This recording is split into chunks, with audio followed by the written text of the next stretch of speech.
नमस्कार दोस्तों, आप सभी का हमारे इस YouTube चैनल में स्वागत है। और आज के इस वीडियो में हम गौतम बुद्ध की जीवनी के बारे में जानेंगे।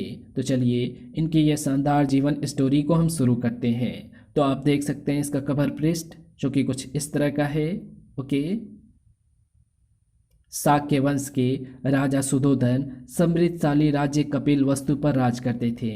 उनकी पत्नी माया देवी परम सुंदरी और चरित्रवान थी। एक दिन रानी माया देवी ने एक विचित्र स्वप्न देखा कि 6 दांतों वाला एक सफेद हाथी उनके गर्भ में प्रवेश कर रहा है। राजा सुधोधन ने रानी द्वारा देखे गए स्वप्न का अर्थ जानने के लिए राज ज्योतिषी को बुलाया। रानी मां बनने वाली है। वे शीघ्र ही एक दिव्य बालक को जन्म देंगी। बालक को जन्म देने का समय निकट आने पर रानी नेपाल में स्थित अपने पिता की राजधानी की ओर चल पड़ी। उनका रथ अत्यंत सुंदर लुम्बिनी वन से गुजर रहा था। रथ रोको, हम यहाँ कुछ क्षण विश्राम करेंगे। रानी एक विशाल वृक्ष के नीचे विश्राम के लिए रुकी।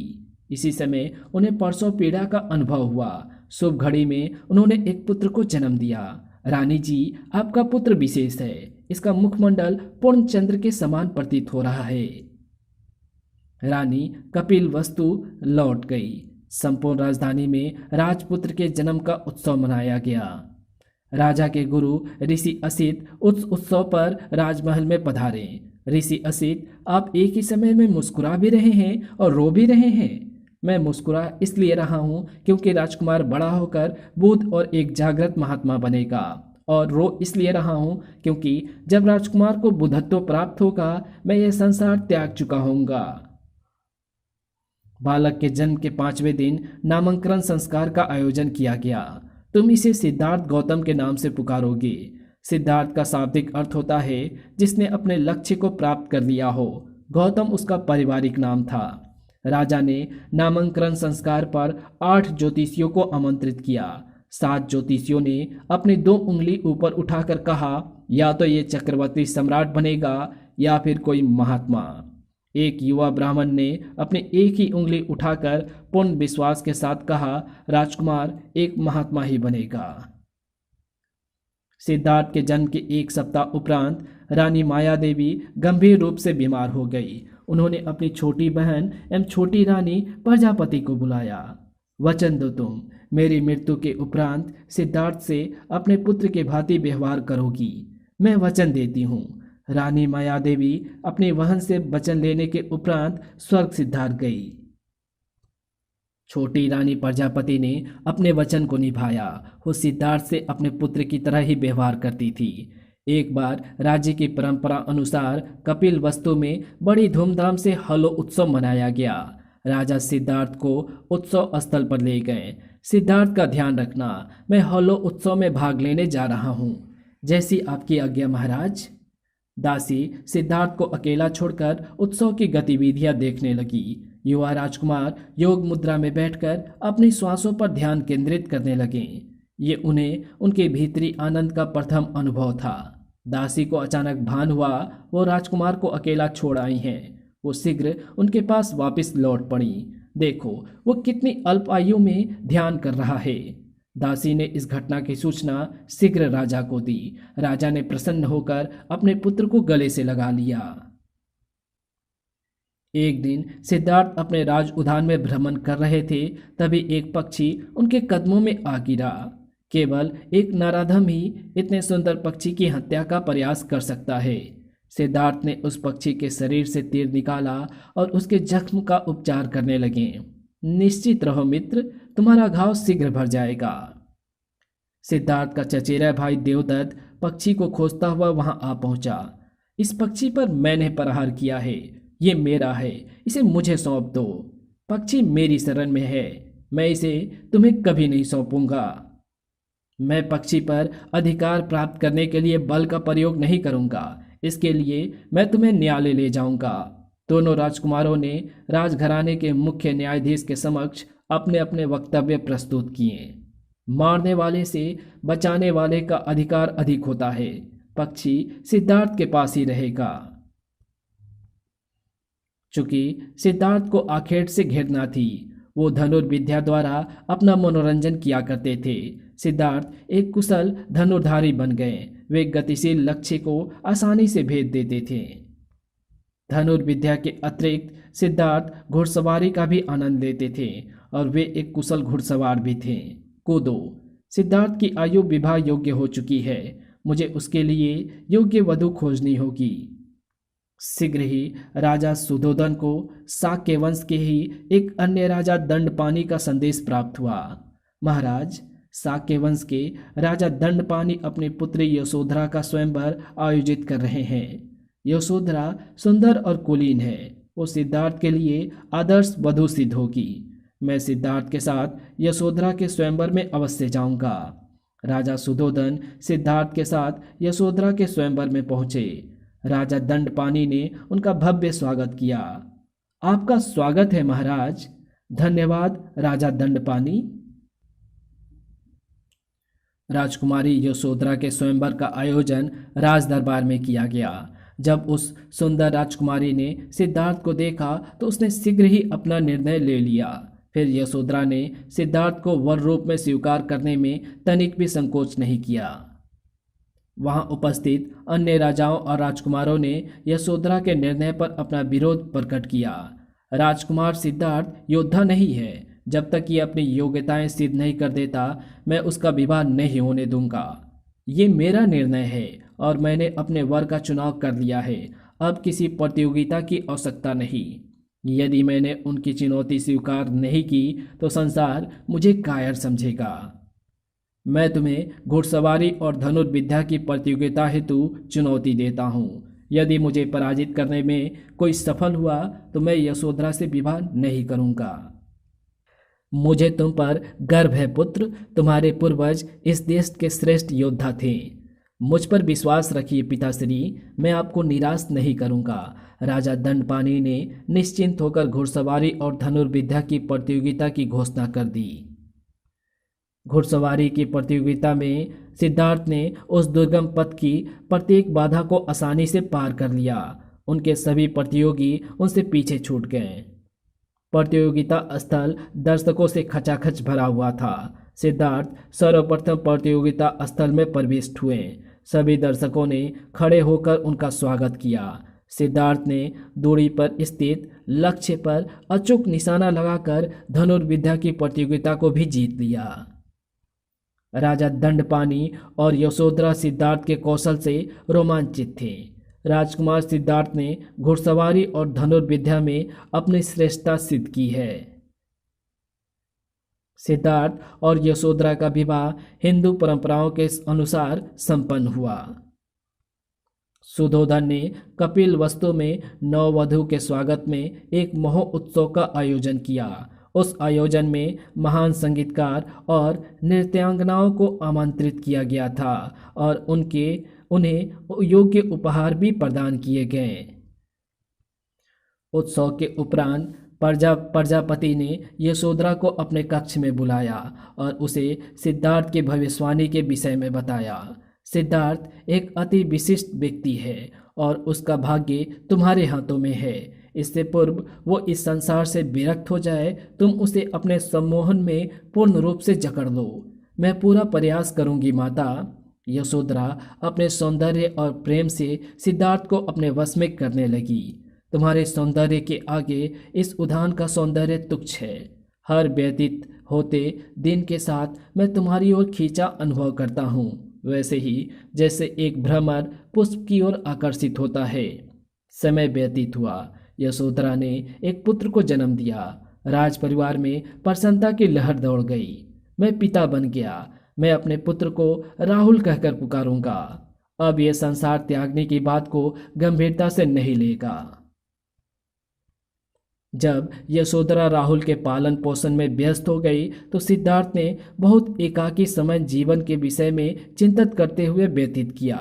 जबकि उनके चारों ओर इस भौतिक संसार के सभी सुख उपस्थित थे, फिर भी सिद्धार्थ का मन शांत नहीं था। सुधोधन का निर्देश था कि सिद्धार्थ कभी भी महल से बाहर ना जाए। एक दिन सिद्धार्थ ने अपने विश्वसनीय सेवक छन्ना को बुलाया। छन्ना, मैं महल से बाहर जाकर अपनी राजधानी का अवलोकन करना चाहता हूँ। जैसी आपकी इच्छा स्वामी, मैं शीघ्र ही रथ तैयार किए देता हूँ।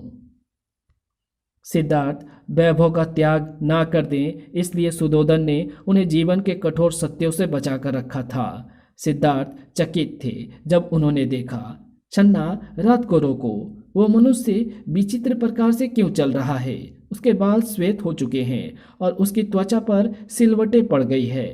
वो एक वृद्ध व्यक्ति है राजकुमार। वृद्ध व्यक्ति एक छड़ी का सहारा लेकर चलते हैं, उनके बाल श्वेत हो जाते हैं और त्वचा पर सिलवटें पड़ जाती है। सत्य जानकर सिद्धार्थ को आश्चर्य हुआ। क्या मैं भी वृद्ध हो जाऊंगा? हाँ स्वामी, प्रत्येक व्यक्ति वृद्ध होता है, ये प्रकृति का नियम है। एक दिन मैं अपनी संपूर्ण शक्ति खो दूंगा। मेरी सुंदर यशोधरा एक दिन वृद्ध हो जाएगी और कुरूप दिखेगी। रथ आगे बढ़ा और एक बीमार व्यक्ति के सामने से गुजरा। ये व्यक्ति रो क्यों रहा है? ये व्यक्ति अस्वस्थ है और इसे असहनीय पीड़ा हो रही है। क्या हमारी राजधानी में ये एक ही बीमार व्यक्ति है? नहीं स्वामी, कोई भी व्यक्ति अस्वस्थ हो सकता है। जब हम बीमार होते हैं तो हम सभी को पीड़ा का अनुभव होता है। एक दिन मैं भी अस्वस्थ होऊंगा और मुझे भी पीड़ा का अनुभव होगा। वे कुछ और आगे बढ़े। सिद्धार्थ ने एक अर्थी के साथ कुछ लोगों को रोते हुए देखा जो शमशान की ओर जा रहे थे। वे व्यक्ति रो क्यों रहे हैं? उनके कंधों पर वो व्यक्ति क्यों है? वो एक मृत व्यक्ति है। वे लोग उसे शमशान भूमि की ओर ले जा रहे हैं, जहां वे उसका अंतिम संस्कार करेंगे। क्या मृत्यु को प्राप्त होने वाला वो एक ही है?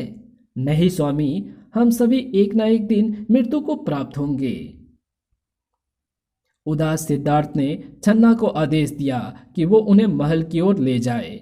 एक दिन मेरे अभिभावक मृत हो जाएंगे और मेरी भी मृत्यु होगी। यशोधरा और राहुल मुझसे बिछड़ जाएंगे। वो व्यक्ति कौन है छन्ना, जो दूसरे व्यक्तियों से भिन्न है? वो बहुत ही शांत और आनंदित प्रतीत होता है। वो एक त्यागी पुरुष है। उसने जीवन के सत्य को पाने के लिए संसार का त्याग किया है। उन चार दृश्यों ने सिद्धार्थ को झकझोर कर रख दिया। अंततः वे एक निर्णय पर पहुंचे। मेरा जीवन एक भ्रम है। मैं उस त्यागी की भांति इस संसार का त्याग कर दूंगा और संसार को दुखों से मुक्त कराने का मार्ग खोजूंगा। महल का त्याग करने से पूर्व सिद्धार्थ यशोधरा और राहुल की एक झलक पाना चाहते थे, जो उस घड़ी गहरी निद्रा में थे। मैं तुम्हारा त्याग करके प्रसन्न नहीं हूँ, किंतु मुझे विश्वास है कि मेरे जाने के उपरांत मेरा परिवार तुम्हारा ध्यान रखेगा। सिद्धार्थ ने अर्धरात्रि में छन्ना को बुलाया। मेरा रथ तैयार करो छन्ना, मैं महल से बाहर जाना चाहता हूँ। जैसी आपकी आज्ञा स्वामी। जैसे ही रथ नगर के द्वार पर पहुंचा, रुको, कौन है जो नगर को त्यागने का प्रयत्न कर रहा है? मैं सिद्धार्थ हूँ, इस राज्य का युवराज। तुम कौन हो और इस प्रकार हमारा मार्ग क्यों रोक रहे हो? मैं मार हूँ। मैं तुम्हें संसार का सम्राट बनाने में तुम्हारी सहायता कर सकता हूँ। तुम संसार के सुखों का त्याग करने की इच्छा क्यों कर रहे हो? हे राजकुमार, मेरी सलाह है कि तुम वापस लौट जाओ और अपनी तलाश का त्याग कर दो। इन भ्रांतियों से भरे जीवन को जानने की मेरी कोई इच्छा नहीं है। मैं मानव के दुखों का अंत करने का मार्ग खोजना चाहता हूँ। मैं तुम्हें आज्ञा देता हूँ, मेरा मार्ग छोड़ दो और मुझे जाने दो।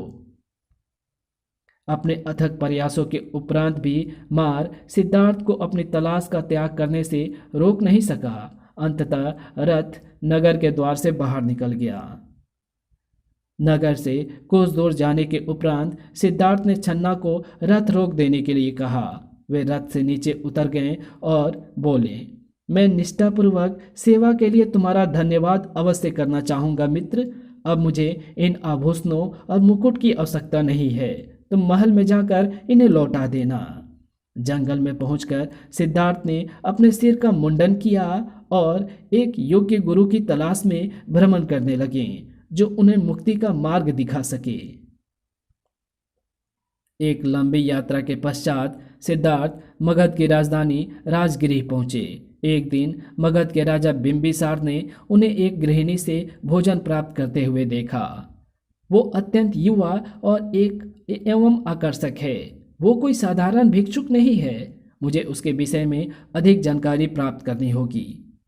बिम्बिसार सिद्धार्थ के निकट पहुंचे और प्रेम पूर्वक बोले, मुझे प्रतीत होता है कि तुम किसी संभ्रांत परिवार से संबंध रखते हो। तुम्हें मेरी राजधानी में भोजन हेतु भिक्षा मांगने की कोई आवश्यकता नहीं है। मेरे महल में पधारो, मैं तुम्हें अपने दरबार में कोई योग्य पद प्रदान करूंगा। मैं आपके भावपूर्ण व्यवहार के लिए आपका धन्यवाद करता हूँ। मैंने इस संसार का त्याग जीवन के दुखों से मुक्ति पाने के लिए किया है। मैं आपका आग्रह स्वीकार नहीं कर सकता। मैं आपसे प्रार्थना करता हूँ, जब आपको मुक्ति का मार्ग ज्ञात हो जाए तो आप मेरे समीप आकर मेरा भी मार्गदर्शन करें। सिद्धार्थ ने अनेक प्रख्यात साधुओं से संपर्क किया जो मुक्ति का रहस्य जानने में प्रयासरत थे। मुझे तुम्हें अपना शिष्य स्वीकार करने में प्रसन्नता होगी। तुम इन शिष्यों के साथ मिलकर ज्ञानार्जन करो। सिद्धार्थ ने अपने गुरुओं के सानिध्य में मानसिक एकाग्रता के उच्चतम शिखर को प्राप्त किया। उनके गुरु उनकी उपलब्धियों से गौरवान्वित थे। गौतम, मैंने तुम्हें वो समस्त ज्ञान दे दिया है जो मुझे ज्ञात था। मैं चाहता हूँ तुम मेरे आश्रम के अन्य शिष्यों को प्रशिक्षित करो और मुझे मेरे कर्तव्यों से विश्राम दो। मेरी यात्रा अभी पूर्ण नहीं हुई। मुझे अभी तक निर्वाण प्राप्त नहीं हुआ। मैं आपका आग्रह स्वीकार नहीं कर सकता।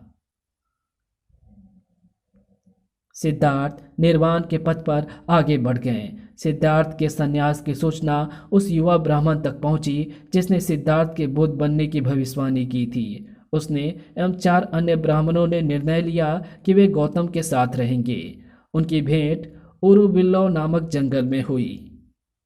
हम उनकी शरण में जाएंगे। वो हमें मोक्ष के मार्ग तक अवश्य ले जाएंगे। गौतम ने उन 5 ब्राह्मणों को अपना शिष्य स्वीकार किया। गौतम ने सिद्धि प्राप्त करने के लिए 6 वर्षों तक सभी प्रकार के गंभीर कठोर नियमों का पालन किया। उन्होंने कठोर चट्टानों पर शयन किया और केवल फलों एवं औषधियों का सेवन किया। कुछ समय उपरांत वे एक समय के भोजन पर ही निर्वाह करने लगे। शीघ्र ही गौतम का कोमल शरीर एक कंकाल में परिवर्तित हो गया था। एक दिन नदी में स्नान करते समय उन्हें लगा, मैं निर्बल अनुभव कर रहा हूं। गौतम भूमि पर गिर पड़े और उन्हें अपने कृत्य की मूर्खता का अनुभव होने लगा। मैं अनुचित मार्ग का अनुसरण कर रहा हूं। अत्यंत गंभीर कठोरताओं से निर्वाण को नहीं पाया जा सकता। देवयोग से एक ग्रामीण कन्या सुजाता ने गौतम को खीर से भरा कटोरा प्रस्तुत किया।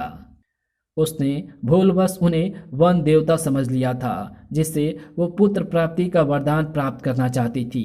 कृपया मेरी भेंट स्वीकार करें। गौतम के शिष्य उन्हें भोजन प्राप्त करता देख आश्चर्यचकित रह गए। एक भिक्षुक को भोजन कराने के लिए धन्यवाद। मैं इस पर विश्वास नहीं कर सकता।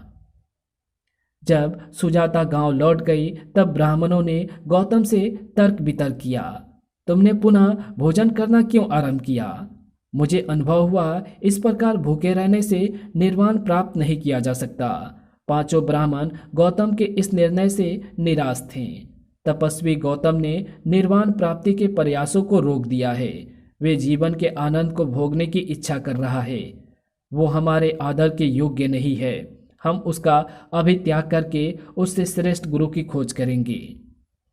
गौतम एकाकी जीवन व्यतीत करने लगे। उन्होंने स्वयं को एक बोधि वृक्ष के नीचे स्थित कर लिया। मैं इस स्थान का तब तक त्याग नहीं करूंगा जब तक मुझे निर्वाण प्राप्त नहीं हो जाता। बुद्ध अपने तप के मार्ग पर निरंतर आगे बढ़ रहे थे। राक्षस मार उन्हें भ्रमित करने के लिए एक बार पुनः प्रकट हुआ। गौतम, तुम बहुत दुर्बल और कृशकाय हो चुके हो। फिर क्यों अपनी तपस्या को आगे बढ़ा रहे हो जबकि तुम एक प्रसन्न और वैभवपूर्ण जीवन जी सकते हो? मेरे विश्वास, बुद्धि, क्षमताओं और आत्मनियंत्रण पर प्रश्न मत करो मार। मैं अपने प्रयासों में सफल हुआ हूँ। अपने चारों ओर देखो। इन सब के त्याग का क्या अर्थ है? तुम जंगल में अकेले क्यों मरना चाहते हो? ये सब मात्र भ्रम है। मैं निर्वाण प्राप्त करूंगा और मानव के दुखों का अंत करूंगा। मार ने अपनी पराजय स्वीकार की और गौतम को अकेला छोड़कर चला गया। कुछ समय पश्चात पूर्णचंद्र के प्रभाव से आकाश जगमगा उठा।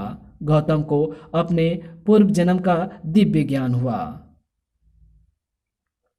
रात्रि के अंतिम पहर में सिद्धार्थ को निर्वाण की प्राप्ति हुई। वे सिद्धार्थ गौतम से पूर्ण जागृत गौतम बुद्ध में परिवर्तित हो गए और समस्त जीवों के कल्याण हेतु वे आशीर्वाद की मुद्रा में स्थित हो गए।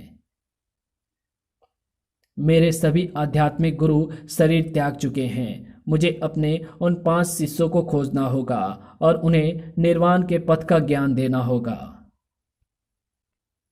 शीघ्र ही बोध से उनके शिष्यों की भेंट बनारस के निकट एक मृग उद्यान में हुई। मुझे निर्वाण के पथ का ज्ञान प्राप्त हो चुका है। मैं तुम्हें सुखी जीवन के रहस्य का ज्ञान देने आया हूँ। बोध ने अपना प्रथम धर्म उपदेश सारनाथ के मृग उद्यान में दिया। मनुष्य का जीवन दुखपूर्ण है। इच्छा और तृष्णा हमारे दुखों का मूल कारण है। हम अपनी इच्छाओं पर नियंत्रण पाकर अपने दुखों का नाश कर सकते हैं। अष्टांग योग के मार्ग का अनुसरण करके निर्वाण को प्राप्त किया जा सकता है। एक दिन मगध के राजा बिंबिसार ने एक महायज्ञ का आयोजन किया है। क्या आप उस यज्ञ में भाग लेंगे? मैं बिंबिसार को दिए अपने वचन को निभाऊंगा। हम राजगिरी अवश्य जाएंगे। राजगिरी जाने वाले मार्ग में बोध ने एक लंगड़े मेमने को देखा और करुणा करके उसे उठा लिया। तुम इन मेमनों को कहाँ लिए जा रहे हो? मैं इन मेमनों को राजगिरी लिए जा रहा हूँ। वहाँ यज्ञ में इनकी बलि चढ़ाई जाएगी। बिंबिसार बोध के आगमन का समाचार सुनकर उनका स्वागत करने हेतु स्वयं नगर के द्वार पर पहुंचे। ये मेरे सौभाग्य हैं कि आपने यज्ञ में भाग लेना स्वीकार किया।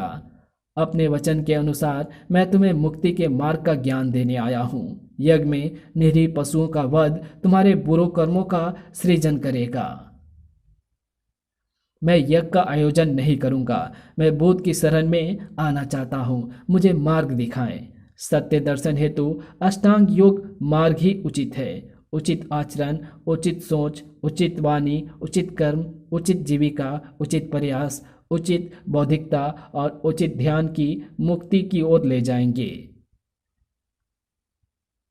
बिंबिसार ने बोध और उनके शिष्यों को अपने महल में आमंत्रित किया और उनका अति उत्तम सम्मान किया। मैं संघ के निर्माण हेतु अपना वेणु वन प्रदान करता हूँ। कृपया स्वीकार कीजिए। आपके उदारतापूर्ण व्यवहार के लिए मैं आपका स्वागत करता हूँ राजन। एक दिन कृषा गौतमी नामक एक महिला अपनी मृत संतान को लेकर बुद्ध के पास पहुंची। आप में दिव्य शक्तियां हैं। कृपया मेरे पुत्र को जीवित कर दीजिए। शोक मत करो पुत्री, मैं तुम्हारे पुत्र को जीवित कर दूंगा यदि तुम कुछ सरसों के दाने उस घर से ले आओ जहां किसी की मृत्यु ना हुई हो। अपने पुत्र के जीवित हो जाने की प्रसन्नता में कृषा गौतमी एक घर से दूसरे घर के और सरसों के दाने मांगती हुई भागती रही। मैं तुम्हें सरसों के दाने तो दे सकता हूँ, किंतु पिछले ही वर्ष मेरे पिता की मृत्यु हुई है। निराश स्त्री सूर्यास्त के समय बुद्ध के पास लौट आई। मैंने अपने मृत पुत्र का अंतिम संस्कार कर दिया है। मुझे ऐसा कोई घर नहीं मिला जहां किसी की मृत्यु ना हुई हो। प्रत्येक जीवन का अंत निश्चित है। अपने पुत्र को जीवित देखने की तुम्हारी इच्छा तुम्हारे दुख का कारण है।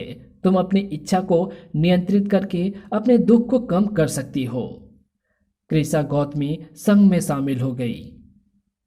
कुछ वर्षों के उपरांत कपिल वस्तु से एक संदेश वाहक आया। महाराज सुधोधन ने अपनी मृत्यु से पूर्व आपसे मिलने की इच्छा प्रकट की है।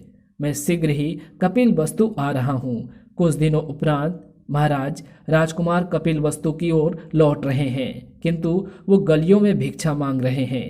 क्या मैं उसे स्वयं रोकूंगा? तुम मेरे पुत्र हो और भविष्य में इस राज्य के होने वाले राजा हो। फिर क्यों तुम भोजन के लिए भिक्षा मांग रहे हो?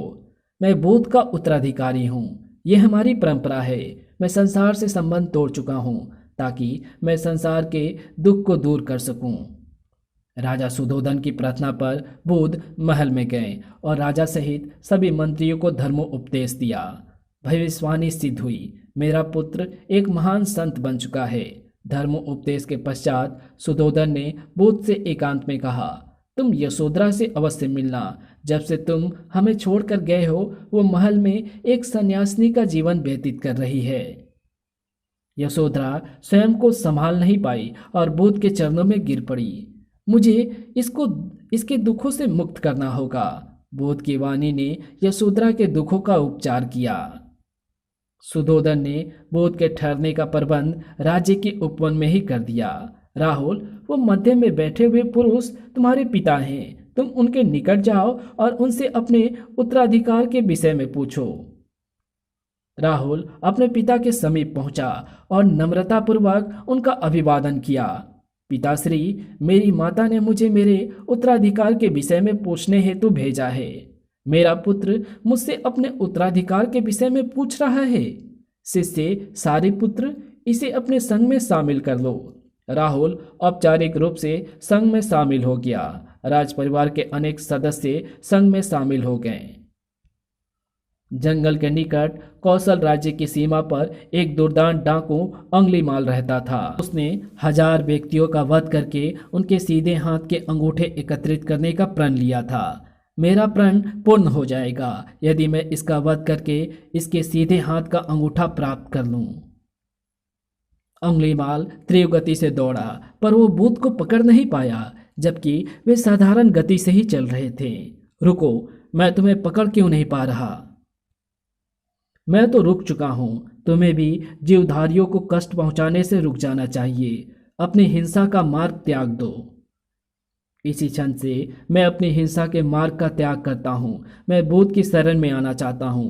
केवल आप ही मुझे मुक्ति के पथ की ओर ले जा सकते हैं। अंगुलीमाल ने अपने किए गए कर्मों का पश्चाताप किया और भिक्षुक के रूप में संघ में शामिल हुआ। देवदत्त, जिसने एक भिक्षुक की तरह संघ में प्रवेश किया पर कभी अरिहंत पद को प्राप्त नहीं कर सका। गुरुदेव, अब आप संघ के उत्तरदायित्वों का त्याग कर दीजिए। मैं संघ का प्रतिनिधित्व करने के लिए तैयार हूँ। अभी संघ को मेरे मार्गदर्शन की आवश्यकता है। मैं संघ का संचालन अभी सारिपुत्र और मदगलायन के हाथों में भी नहीं सौंप सकता। उनकी निष्ठा तुमसे कम नहीं है देवदत्त। देवदत्त अपने सार्वजनिक अपमान का प्रतिशोध लेना चाहता था। वो बिंबिसार के पुत्र अजातशत्रु के पास गया। युवराज अजातशत्रु, तुम्हारे पिता वृद्ध और निर्बल हो चुके हैं। तुम अपने पिता को कारागार में डालकर राजमुकुट अपने लिए सुरक्षित कर लो। मुझे आपका सुझाव अच्छा लगा। मैं उचित अवसर की प्रतीक्षा कर रहा हूँ। अजातशत्रु ने अपने पिता को कारागार में डालकर मगध का राजमुकुट हथिया लिया। उसने देवदत्त को कोई उपहार पाने के लिए बुलाया। मैं बुद्ध से अपने अपमान का प्रतिशोध लेने की इच्छा रखता हूँ। मेरी इच्छा उसका वध करने की है। मेरे श्रेष्ठ धनुर्धरों की टुकड़ी अपने साथ ले जाओ। वे बुद्ध को सहजता से मार डालेंगे। अगर तुमने बुद्ध का वध कर दिया तो तुम्हें तुम्हारी आशा से अधिक पुरस्कार मिलेगा। मैं निकट से उस पर बाण चलाऊंगा, उसकी मृत्यु निश्चित ही होगी। किंतु वे बुद्ध पर बाण नहीं चला सके। मैं उन्हें लक्ष्य नहीं बना सकता। अपने शस्त्र भूमि पर गिरा दो। हम एक महापाप करने जा रहे हैं। हम बुद्ध की शरण में जाएंगे। हमने हिंसा का मार्ग त्याग दिया। हम संघ में प्रवेश करना चाहते हैं। कृपया हमें अपने शिष्यों के रूप में स्वीकार करें। तुमने हिंसा का मार्ग त्याग दिया है और अपने किए कर्मों पर पश्चाताप है। मैं संघ में तुम्हारा स्वागत करता हूँ। जब देवदत्त ने अपनी योजना को असफल होते देखा तो उसने बुद्ध का अंत करने के लिए दूसरा प्रयास किया। गुरुदेव, शीघ्र यहाँ से चलिए। वो शिलाखंड आपको कुचल डालेगा। शांत रहो, उत्तेजित मत हो। वो कोई हानि नहीं पहुँचाएगा। अपनी शक्तियों का प्रयोग करके बुद्ध ने उस बड़ी चट्टान को 2 खंडों में विभाजित कर दिया। शिला के दोनों खंड बुद्ध के दाएं बाएं गिरे, जिससे उन्हें कोई हानि नहीं हुई। देवदत्त के निर्देशानुसार नालगिरी नामक हाथी को नशीला पदार्थ खिलाकर उस मार्ग पर छोड़ दिया गया जहां से बुद्ध अपनी दैनिक भिक्षा प्राप्त करने हेतु गुजरते थे। भागो, अपने प्राण बचाओ, नालगिरी पागल हो गया है। वो पूरे नगर को उजाड़ देगा और सभी निवासियों को मार डालेगा। भयमुक्त बुद्ध हाथी के सामने निश्चित होकर खड़े रहें। इसके मार्ग से हट जाओ, अन्यथा ये आपको मार डालेगा। एक चमत्कार हुआ। भड़का हुआ हाथी शांत हो गया और बुद्ध के सामने झुक गया। अजातशत्रु बार बार बीमार होने लगा। वो अपने जीवन से अप्रसन्न था। उसके चिकित्सक जीवक ने उसे सलाह दी, तुम्हारी बीमारी का कारण शारीरिक नहीं है, तुम बुद्ध की शरण प्राप्त करो। अब वे ही आध्यात्मिक शक्ति द्वारा तुम्हारा उपचार कर सकते हैं। वे आज तक वैशाली में ही राज नर्तकी अम्रपाली के आम्रवन में ठहरे हुए हैं। अजातशत्रु और जीवक आम्रवन पहुंचे, जहां बुद्ध अपने सैकड़ों शिष्यों के साथ ठहरे हुए थे। यहाँ इतनी शांति क्यों है? क्या ये मेरी मृत्यु का षड्यंत्र है? हजारों मनुष्य इस वन में उपस्थित हैं, फिर भी मैं उनकी आवाज नहीं सुन रहा। बुद्ध अपने शिष्यों को प्रवचन दे रहे थे। निकट पहुंचने पर जब अजातशत्रु ने बुद्ध के मधुर वचन सुने तो वो अपनी सभी चिंताओं को भूल गया। मैं स्वयं को स्वस्थ अनुभव कर रहा हूँ। मुझे बुद्ध की शरण की आवश्यकता है। मैं उनका शिष्य बनूंगा। कुछ वर्षों उपरांत देवदत्त को अपने किए पर पश्चाताप हुआ। उसके शिष्यों ने उसका त्याग करके संघ में प्रवेश कर लिया था। मैं बुद्ध से मिलूंगा और उनसे क्षमा प्राप्त करने का प्रयास करूंगा, किंतु बुद्ध से मिलने के पूर्व ही देवदत्त की मृत्यु हो गई। 80 वर्षों की अवस्था में कमजोर हो चुके बुद्ध एक निर्धन लोहार के घर भोजन करके अस्वस्थ हो गए। ये घटना कुशीनगर के छोटे से गांव की है। बुद्ध अब अपनी जीवन यात्रा जारी रखना नहीं चाहते थे। गुरुदेव, आपको विश्राम की आवश्यकता है। परिनिर्वाण का समय आ चुका है। कुशीनगर के ग्रामीणों को सचेत कर दो कि वे मेरी अंतिम यात्रा की तैयारी कर लें। आनंद ने 2 पूर्ण विकसित साल वृक्षों के मध्य बुद्ध ने विश्राम करने का स्थान बनाया। अपनी मृत्यु शैया पर लेटे हुए बुद्ध ने अपने शिष्यों की समस्त जिज्ञासाओं का समाधान किया। कुशीनगर के उसी पवित्र स्थान पर बुद्ध का परिनिर्वाण हुआ। बुद्ध एक करुणावान गुरु थे, जिन्होंने 45 वर्षों तक पद यात्रा करके संपूर्ण भारत का भ्रमण किया और मोक्ष प्राप्त करने के लिए अपने सिद्धांत का प्रचार किया। आज करोड़ों अनुयायी बुद्ध के शिक्षाओं पर विश्वास करते हैं। बुद्धम शरणम गच्छामि, धम्मम शरणम गच्छामि, संघम शरणम गच्छामि। और इसी के साथ गौतम बुद्ध की ये शानदार कहानी यहीं समाप्त होती है। तो आपको ये कहानी कैसी लगी? अगर आपको ये कहानी पसंद आई हो तो इस वीडियो को लाइक शेयर कमेंट ज़रूर कर देना। चैनल पर नए हो तो चैनल को सब्सक्राइब कर ऑल नोटिफिकेशन को सिलेक्ट ज़रूर कर लेना।